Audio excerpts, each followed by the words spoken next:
자, 우리가 붙잡을 언약의 말씀의 제목은 복음을 모르는 인생은 이렇게 됩니다 라는 제목입니다.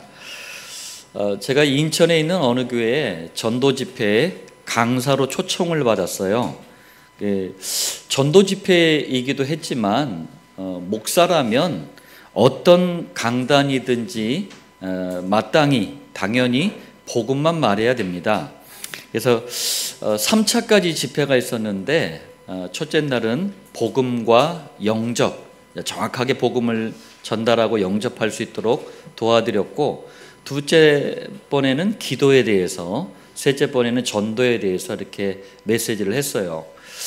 복음을 설명할 때는 그분들이 처음 듣는 그런 표정으로 막 놀래서 이렇게 복음을 들었어요. 그리고 이제 진행이 되면서 뭐 가족 단위로, 개인 단위로 찾아와 가지고 너무 감사하다고, 너무 은혜가 된다고 하면서 뭐 전성도가 다 집중해서 이제 복음을 들었는데, 딱 한 사람, 꾸벅꾸벅 졸고 있는 사람이 딱 한 사람 있었어요. 그것도 제일 앞에서, 그 교회 담임 목사였어요. 끝나고 나서 이제 식사를 대접을 하는데, 그 담임 목사라는 사람이 저의 옆에 딱 앉더니만 귓속말로 저한테 그러더라고요. 목사님, 예수 얘기 말고 복음 얘기 말고 다른 거 뭐 기가 찬 거 없습니까? 이렇게 얘기를 하더라고요. 이게 지금 대한민국 교회의 현실입니다. 서론인데요. 우리는 왜 자꾸 복음만 말해야 하죠? 왜 복음만 말해야 합니까? 여기에는 큰 이유 두 가지가 있습니다. 첫 번째는 복음을 거부한 원죄, 또 사탄의 지배, 그리고 지옥이라는 운명, 이걸 우리가 한 단어로 본질적인 저주 문제라 그래요. 이 본질적인 저주 문제는 복음이 아니면 해결이 안 됩니다. 그래서 복음만 말해야 되는 거예요. 교회에만 복음을 말할 수 있도록 하나님이 축복하셨어요. 절간에도 복음을 말한다면 절간 가야죠. 성당에서 복음을 말한다면 성당 가야죠. 교회에만 복음을 주셨기 때문에 교회만 복음을 말해야 되는 거예요. 두 번째, 오늘 본문에서도 복음을 모르면 인생이 어떻게 되는지 간단하게 이렇게 설명을 하고 있어요. 그런데 여러분, 이 사실을 정말 안다면 복음만 말하는 것은 너무나 당연한 거예요. 자, 에베소서 2장 1절, 허물과 죄로 죽었던 너희를, 무슨 말이죠? 복음을 모르면 인생이 영적인 사망 상태에 있대요. 다시 말하면 하나님에 대해서, 복음에 대해서 깜깜한 거예요. 그걸 영적인 사망 상태라 그래요. 하나님과 복음에 대해서 깜깜하기 때문에 에베소서 2장 2절, 이 세상 풍조를 따르고 공중의 권세 잡은 자를 따랐으니. 자, 실제로는 사탄과 그 졸개들인 귀신을 섬기는 게 미신, 우상, 종교예요. 이걸 갖다가 세상 풍조라고 합니다. 이걸 자꾸 따라가는 거예요. 여러분, 에베소서 2장 3절에 본질상 진노의 자녀이었더니, 우리가 마귀가 좋아하는 거, 또 마귀를 섬기는 이 세상 풍조를 자꾸 따라가잖아요. 쫓아가잖아요. 그러면 하나님의 진노, 하나님의 노여움이 정신, 마음, 생각에 자꾸 임하는 거예요. 이러다가 결국에는 지옥이라는 시간표에 서게 됩니다. 다시 말하면 에베소서 2장 6절, 함께 하늘에 앉히시니, 함께 일으키사 그리스도 예수 안에서 함께 하늘에 앉히시니, 이게 무슨 말씀인가요?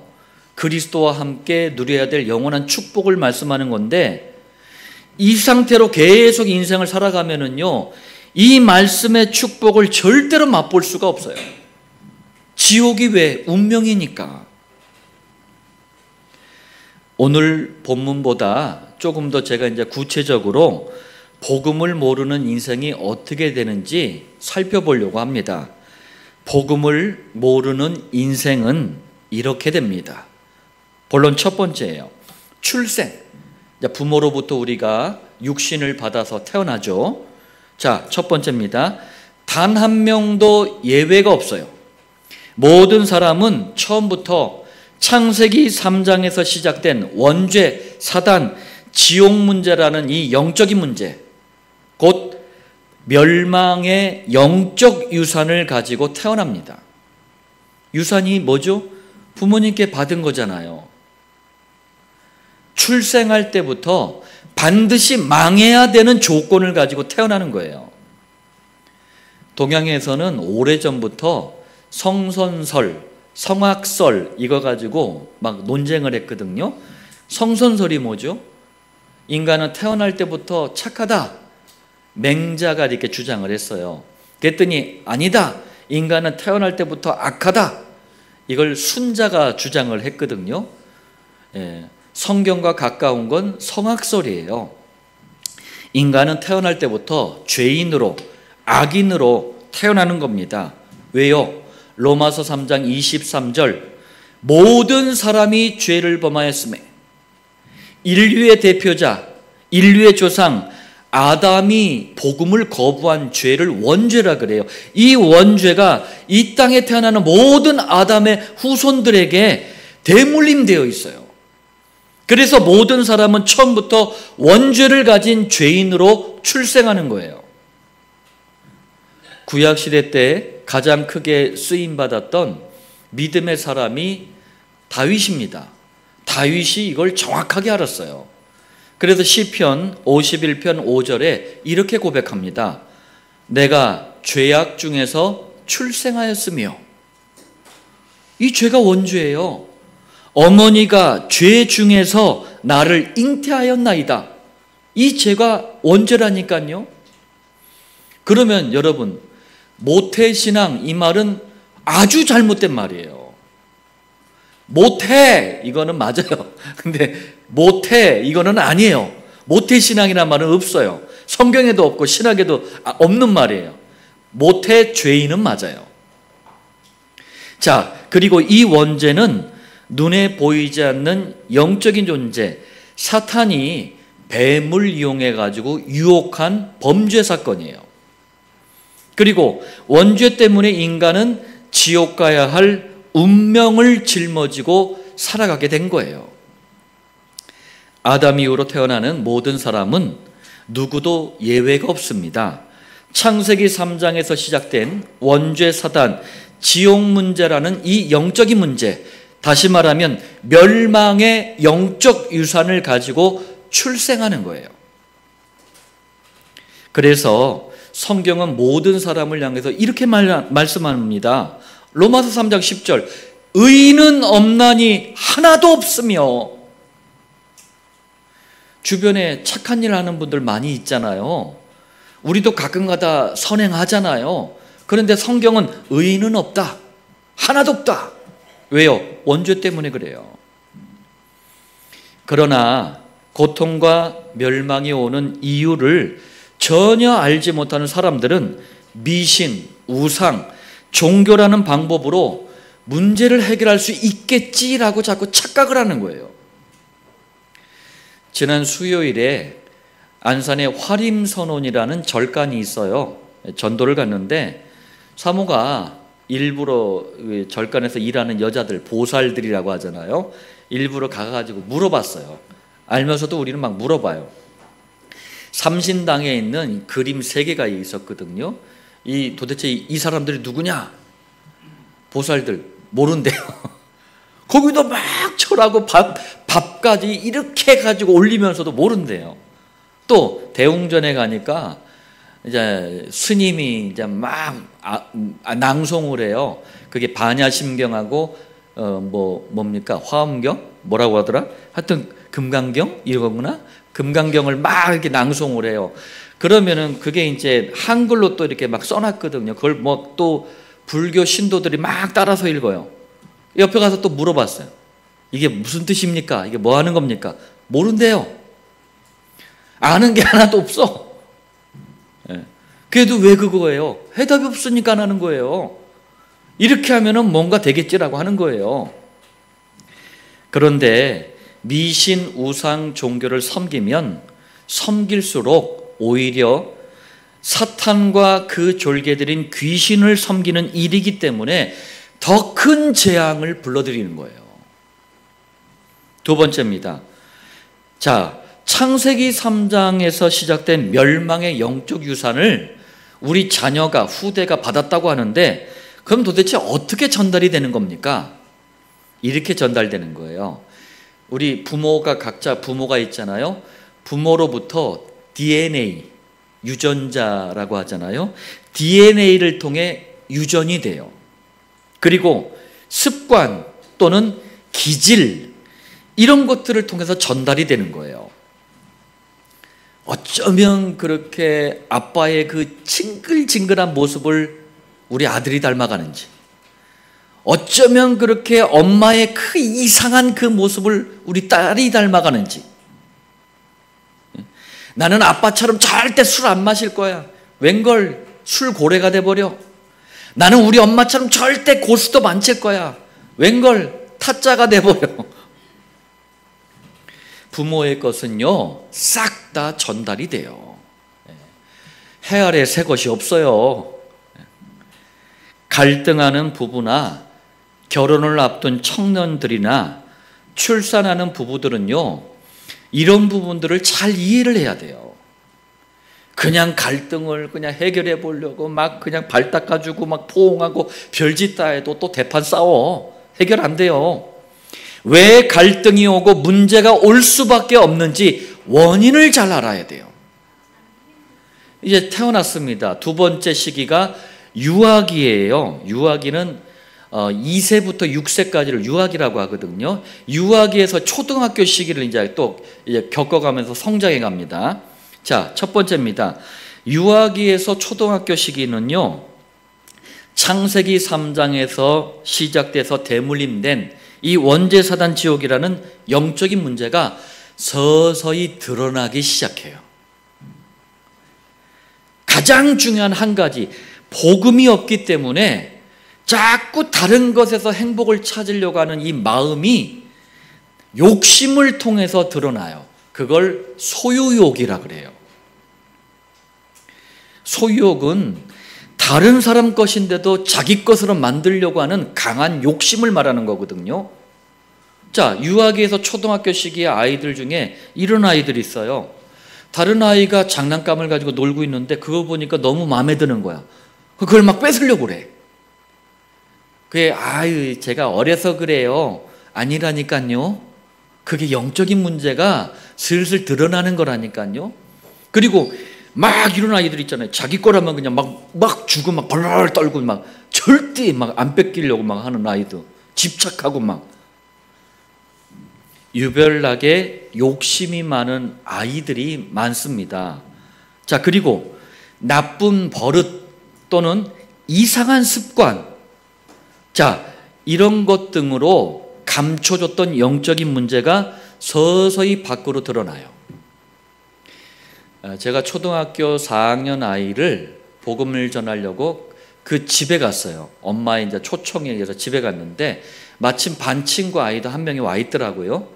근데 이 4학년 아이였는데 우리 저기 찬유만큼 등치가 좀 그랬어요. 등치도 아주 크더라고, 4학년이. 근데 같이 이렇게 복음을 전하려고 딱 하려는데 화장실을 좀 가겠대요. 딱 가니까 요 반 친구 아이가 갑자기 따라가는 거예요. 따라가더니만 그 아이는 화장실 안에 들어가 있는데 밖에서 불을 딱 끈 거예요. 그랬더니 이 아이가 아 하고 비명을 질러요. 깜짝 놀랐어요. 비명 소리가 너무 커가지고 등치가 산만한 아이가 막 소리를 질러대니까 큰일 난 줄 알았어요. 그 왜 이런가 봤더니만 아이가 어렸을 때부터 이 유아기 초등학교 시기 저를 만날 때까지 밤에요, 이상한 두려움, 불안, 이런 거 무서움 때문에 불을 끄고 잠을 못 자는 거예요. 계속 불을 켜고 잔 거예요. 어둠을 그렇게 무서워하는 거예요. 이상한 게 아니고 그게 영적인 문제가 드러나기 시작하는 거예요. 두 번째, 그런데 유아기에서 초등학교 시기는요, 영적인 문제 외에는 다른 문제들이 들러붙지 않았어요. 그래서 여러분 분명히 말씀드립니다. 올바른 복음으로 치유할 수 있는 가장 좋은 기회가 유아기부터 초등학교 시기예요. 이런 현장을 이해하고 있다면 우리 구루터기 주일학교에서는요, 뭐 지금도 잘하고 계시지만 가장 원색적인 복음 메시지만 전달이 돼야 돼요. 복음 말고 다른 말 하면 안 되는 거예요. 왜? 절호의 기회예요.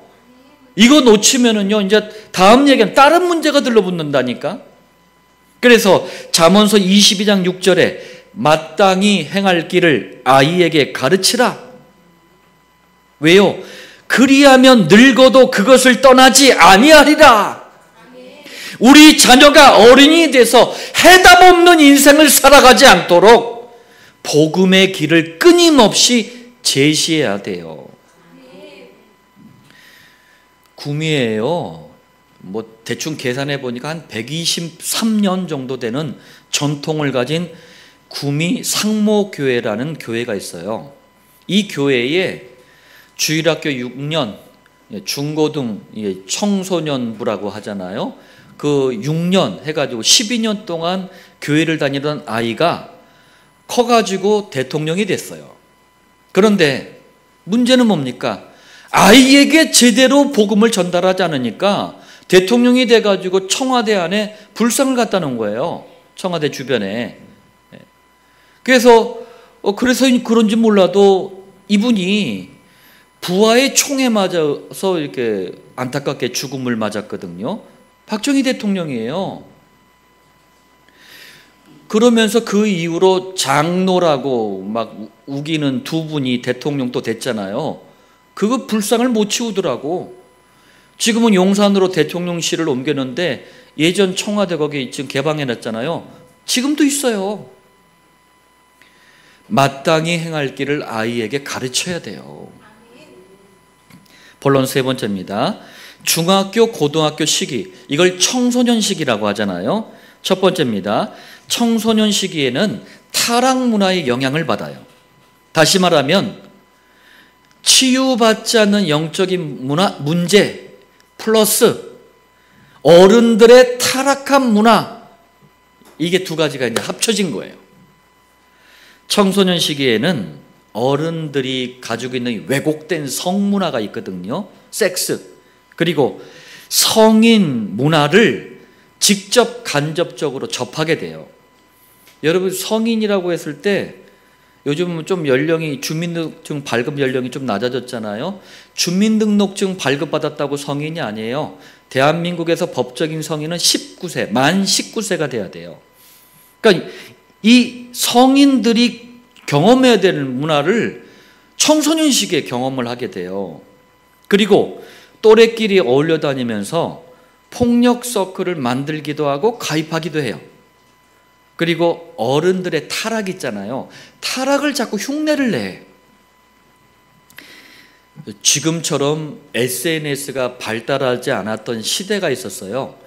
1997년 이때요, 포르노 비디오 테이프 사건이 하나 있었어요. 빨간 마우라라고. 이거요, 저도 그때 청소년 아이들 사역을 하고 있었거든요. 현장에서 뭐 우리 그 초, 중, 고 아이들 사역을 하고 있어서 저도 그 비디오 테이프를 입수해가지고 봤어요. 서울 지역엔 다 퍼졌어요. 어른들이요, 그 사건 때문에 엄청난 충격을 받았어요. 1997년에. 뭐 그때 이제 지금은 비디오 테이프 이런 거 없잖아요. 근데 비디오 테이프로 뭘 만들었냐면은 중학생, 고등학생 아이들이 성관계하는 장면을 자기들끼리 찍어가지고 그걸 갖다가 판매를 한 거예요. 어른들의 타락을 흉내를 내는 거예요. 두 번째, 청소년 시기는요, 어느 시기보다 보고, 듣고, 체험하는 이 경험이 아주 중요합니다. 그런데 잘못된 경험을 자꾸 하잖아요. 그럼 가지고 있는 문제가 어떻게 되냐면 습관화, 상습화가 돼버려요. 제가 중고등학교에 들어가서도 막 이렇게 전도 사역을 하고 있을 때 고등학교 1학년 아이가 학교를 안 나왔어요. 담임 선생님이 이제 연락을 받은 거예요. 저를 또 연락을 해가지고 저랑 그 선생님하고 같이 갔는데 이 아이가 상습적으로 계속 본드를 흡입을 했어요. 본드. 예. 제임스 본드 아니고 본드를 흡입을 했어요. 근데 이게 나중에 중독이 되니까 이게 이제 만족이 안 되는 거예요. 그래서 본드를 막 먹어버린 거예요. 그래서 쓰러져 있어요. 그래서 누가 이제 알려줘가지고 수소문해가지고 학교 선생님하고 저하고 이제 가서 병원에 가가지고 장 세척을 했어요. 세 번째입니다. 21세기 안디옥 교회와 7천 목장을 통해서 문화센터를 그래서 우리가 세워야 되는 거예요. 청소년들에게 사람을 살리는 생명 문화가 무엇인지 사는 길을 보여줘야 돼요. 요즘에는 SNS로 이제 광고를 하니까 그나마 이게 거의 사라져 버렸어요.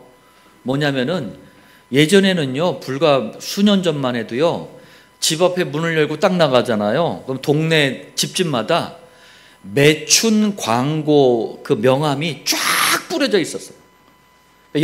여자들이 이제 반 거의 나체로 막 이렇게 해가지고 된 사진, 명함 사진이 막 쫙 뿌려져 있었어요. 청소년 아이들이 그걸 또 모아. 이게 문화예요. 또 조금 뭐 놀이문화라는 게 뭐였습니까? 어른들이 그 PC방에서 막 담배 피고, 요즘은 좀 덜한데 담배 피고 그런 그 담배 냄새를 맡아가면서 고작 PC방에서 게임하는 게 놀이문화였어요. 조금 삐딱한 아이들은 막 노래방 가고 술 먹고 담배 피고 막 패싸움하고 아니면은 엄마 아빠가 이혼한 집에 가가지고 집단으로 혼숙하고, 이게 고작 청소년들의 놀이문화였어요. 우리가 문화센터를 만들어서 이거 바꿔야 되는 거예요. 본론 네 번째입니다. 대학교 청년 시기로 이제 넘어가죠. 자, 첫 번째입니다. 대학교 청년 시기는 영적인 무지에 완전히 잡혀버립니다. 자, 다시 말하면 치유되지 않는 영적인 문제, 어른들의 타락한 문화, 여기에다가 하나님 없는 지식, 그걸 영적인 무지라 그래요. 영적인 무지까지 이제 보태지는 거예요.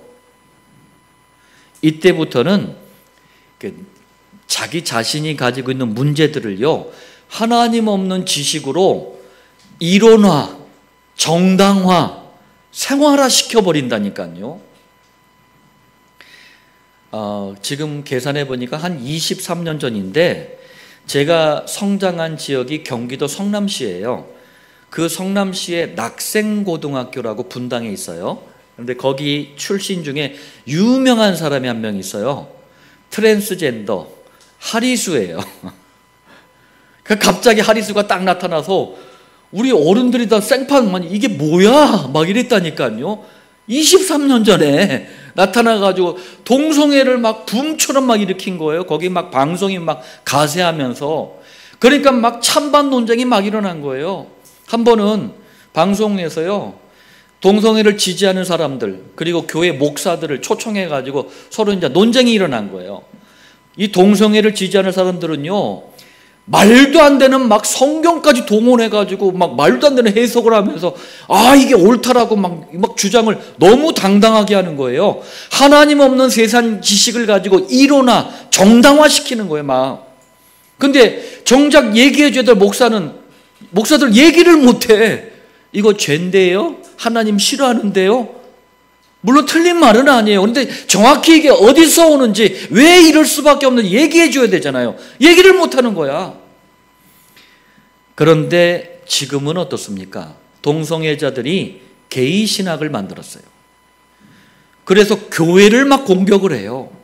그리고 세상을 향해서는 영화, 음악, 문화를 가지고 전 세계에 동성애의 폭탄을 막 투하하고 있잖아요. 두 번째입니다. 하나님을 모르는 지식을 가지고 있으니 생활도요, 제어가 안 돼요. 컨트롤이 안 돼. 그러니까 자꾸 타락으로, 방종으로 나가는 거예요. 방종이 뭐예요? 제멋대로 행동하는 거예요. 나 이제 뭐 성인인데 뭐 제멋대로 행동하는 거예요. 1980년대 후반부터 제가 대학 다닐 때입니다. 김일성이 만들었다는 주체사상을 따르는 주사파가 있었어요. 주체사상은 김일성이 만든 게 아니고 예전에 탈북했던 황장엽 씨가 만든 거예요. 그런데 이 주사파가 대학 학생운동의 주류였단 말이에요. 그런데 지금은 이 사람들이 정치권으로 거의 다 들어왔어요. 소위 운동권이라 부르는 사람들을 영적으로 딱 보잖아요. 제가 그거였기 때문에 제가 더 이해를 잘하는 거예요. 엄청난 상처의 소유자들이었어요. 제 주변에서 그때 당시 학생운동했던 사람들 보니까 다 그런 사람들이었어. 이게요, 상처가 치유되지 않고 학생운동을 통해서 왜곡이 되면서 분노로 표출이 된 거예요. 또 대학생활은 프리섹스식이라고 할 정도로 동거 생활이 너무나 일반화되어 있어요. 여기서 동거 생활이 뭡니까? 부부가 아닌 남녀가 한 집에서 부부처럼 사는 걸 동거 생활이라 그래요. 안산에 한양대학교 에리카 캠퍼스가 있잖아요. 그 지역, 한양대학교 주변 지역을 전도를 나갔거든요. 근데 원룸이 정말 많아요. 원룸을 제가 이제 한번 딱 들여다본 적이 있었는데 이거요, 동거 생활하기 위한 사람들을 위한 원룸이었어요. 부동산 하시는 분한테 얘기 들어보니까 그런 원룸이 깔렸다는 거예요. 또 대학 동아리는 동아리 많잖아요. 온갖 이단 사입이 각종 종교의 집합소예요. 그래서 신천지, 통일교, 구원파, 안상홍 증인의 하나님의 교회, 대순진리회, JMS, 정명석 이거 따가지고 JMS라고 하잖아요. 등등등 전부 대학가를 노리고 있어요. 또 생명까지 빼앗는 술 문화도 심각합니다. 특히 저 의사들 술 고래들 많거든요. 의과대학 신입생 어느 한 대학에서 그것 때문에 사망 사건이 일어났거든요. 어떻게 했냐면은 의과대학 선배들이 신입생이 딱 들어오면은 계단 위에 딱 서 있으면서 계단 한 계단마다 대접 그릇이 있잖아요. 그릇을 딱 놓고 거기다가 소주를 따라요. 가득. 한 칸 한 칸 올라갈 때마다 그걸 마시면서 올라가야 돼. 그게 신입생 환영이에요. 저는 제가 한문교육과 출신이잖아요. 그 석존제라는 유교 고유의 전통 제사를 딱 지내고 난 다음에 선배들이요 딱 와가지고 흰 고무신이 이 흙바닥에서 이렇게 걸어다니면은 때국물이 쭈르륵 흘러요. 거기에다가 막걸리를 부어요. 그리고 피던 담뱃재를 똑똑 떨어뜨려요. 그거 마시는 거예요. 저 감사합니다 하면서 저 엄청 마셨어요. 왜? 그때는 하나님 없는 지식이 사람의 이성을 마비를 시키는 거예요. 그러니까 이걸 아름다운 전통으로 생각을 했다니까.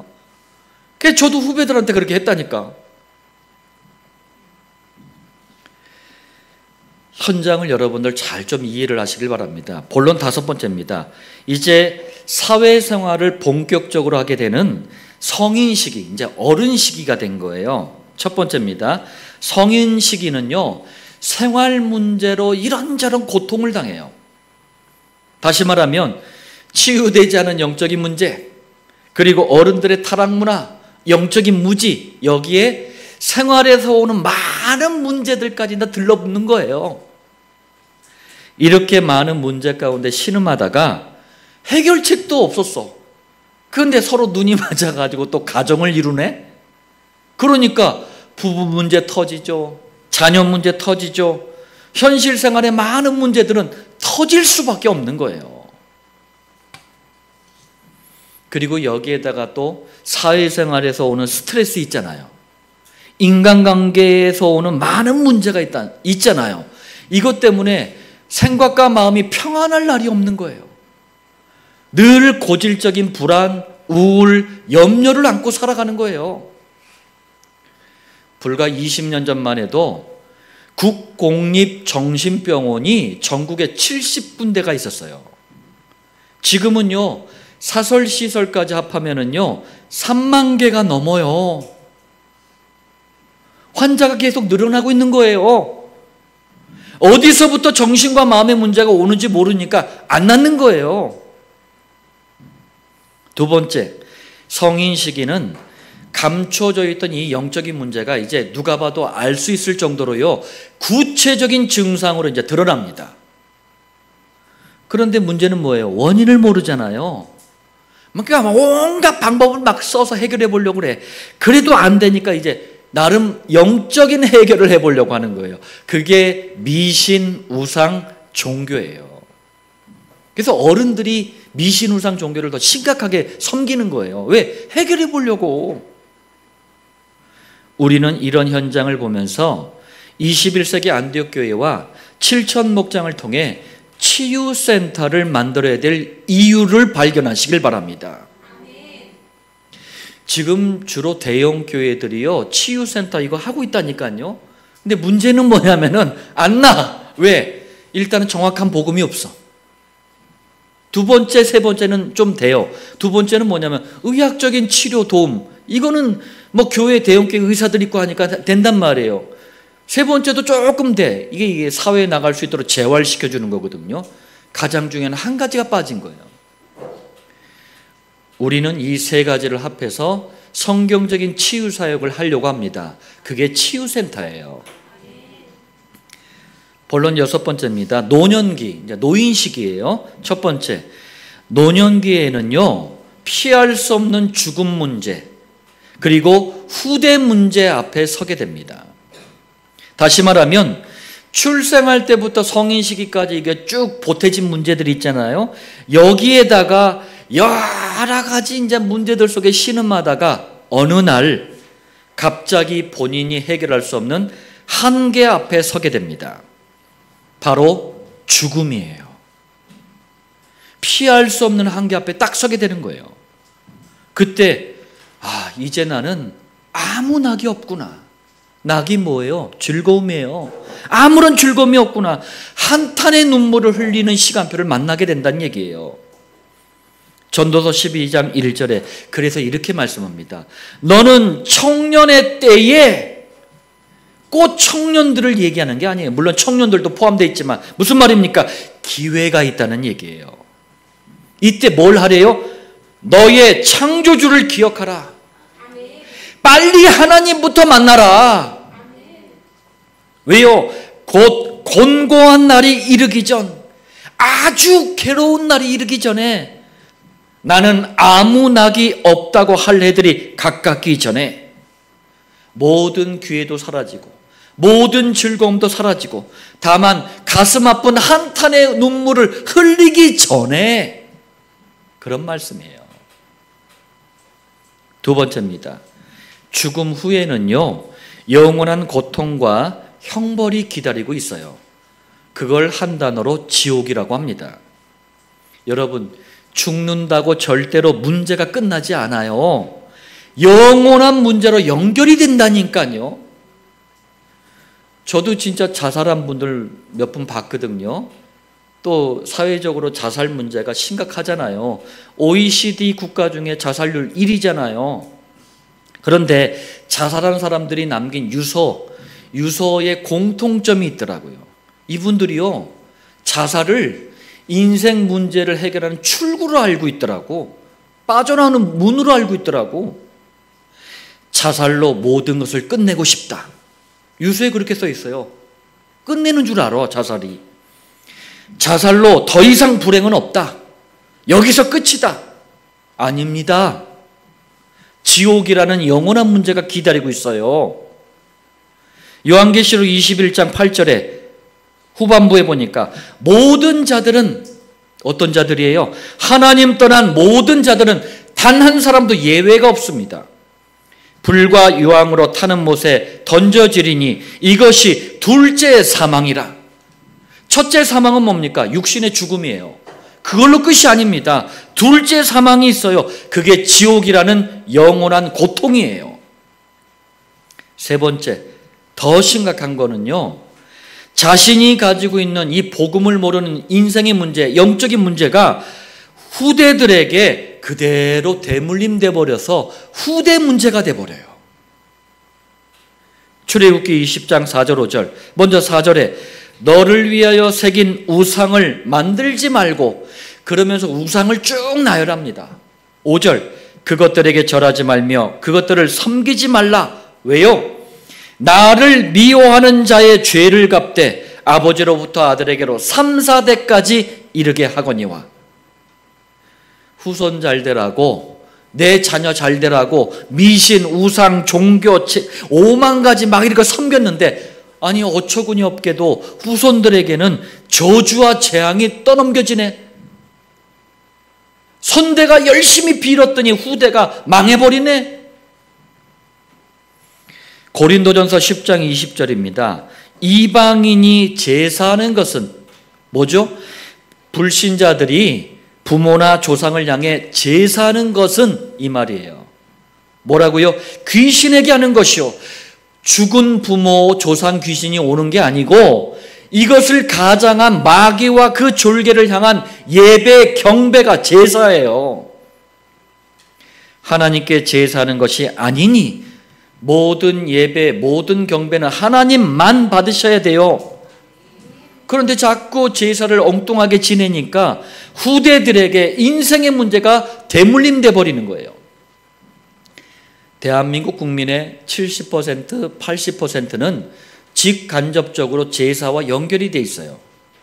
그런데 저는 안타까운 게 뭐냐면 부모나 조상을 향한 효도쯤으로 생각하고 지내는 이 제사가 사탄을 숭배하는 거잖아요. 이걸 누가 얘기해 줘야 됩니까? 교회가 얘기해 줘야 되잖아요. 그런데 오늘날 목사들이, 신학자들이 제사를 또 지내야 된다네.